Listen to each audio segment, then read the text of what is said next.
Growing up, I didn't have a religious upbringing. People introduced me occasionally to church, but it was not a focus in my family. I can honestly not think of one person who attended church on a regular basis. I was raised in church. My mom was a minister. I have uncles that are pastors in church, and so grew up in church. Every opportunity that the church bus or church van came through, people come inviting, I was on that bus. I don't know why, I just wanted to go there, I wanted to be there, I wanted to be involved.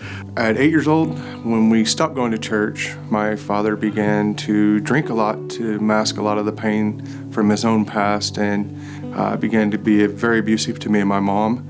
I blame myself for some of the issues with my father, and it hurt. And at the age of 12, I tried to commit suicide. About first grade, I remember coming downstairs and my dad actually had a gun.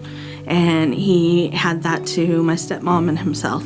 I can't remember not being abused. When you grow up in this toxic environment, you don't know that there's anything else out there. I got invited once again to a church. I really got drawn in and just spirit-filled, got really heavily involved, but I started realizing that I could not live up to the do this, don't do that. And when I couldn't live up to one or two things, then all of a sudden I was like, I can't do any of it. So spiraled out of control, walked away from the church, and just walked away from my faith and started trying to do it all on my own. But in that, I had an emptiness. I had this hole, this void that couldn't be filled, and started trying to fill it through wild living. Ended up, I had a heavy drinking problem that led to a meth problem. I feel like when I was at my lowest lows, one of my best friends got killed, and I was there. I got there maybe like a minute after he got shot, and someone was robbing him, and he was a drug dealer who gave his heart to Christ like a month or two before,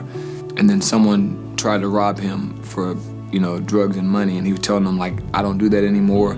And of course, they thought he was lying, and so they ended up shooting him as I was coming up. And so I didn't care about anything after that. I blame God for some stuff that my dad did. I blame God for stuff that was happening in my life. So at the age of 19, I walked away from God. And that's when my life spiraled out of control. And I became an alcoholic, and I wasn't even old enough to buy alcohol. My marriage suffered. I walked away from my wife. When you grow up like that, you don't know that you're valuable. You don't know that you're loved. You don't know that you're worthy of more. About 7 years in this addiction, in and out of jail. In 2008, when I was in Joplin City Jail over here, waiting to go to county, I'd never felt more alone in my life, and he actually sent somebody, a good friend of mine's mom.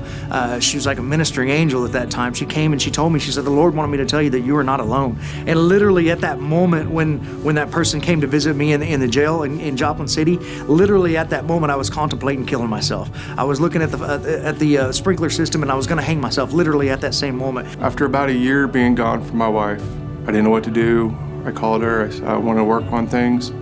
We got back together, but I still was not ready to give my heart to God at that moment.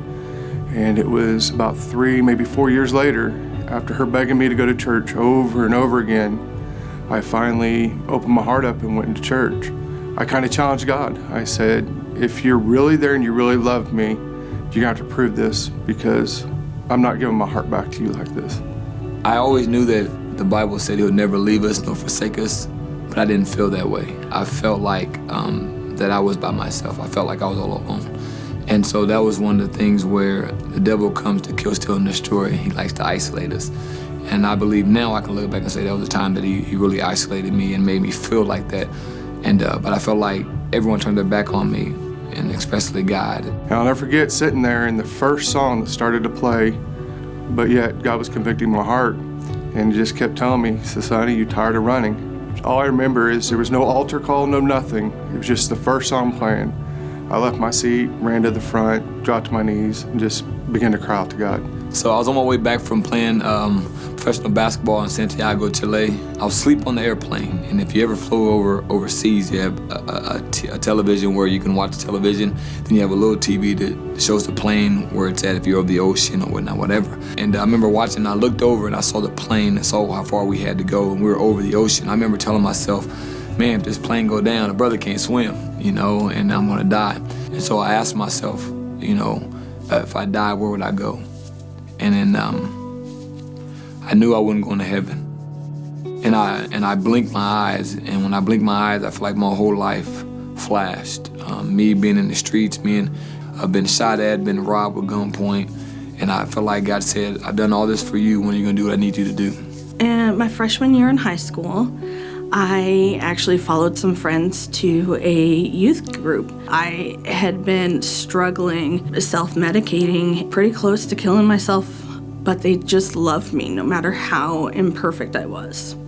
And it was at that point that I knew that God was there the whole time. At the time, I thought I was going to spend the rest of my life in prison. I mean, I had 14 felonies, drugs, guns, everything. And I was like, Lord, if it takes spending the rest of my life in prison to serve you, then thy will be done. And that was that breaking point. Like, I didn't want nothing of him other than to be in his presence. And though I would spend another 5.5 years in prison, in federal prison, it was the best times. And I know it sounds crazy. It was the best times of my life because all I had was God, but I knew all I needed was God.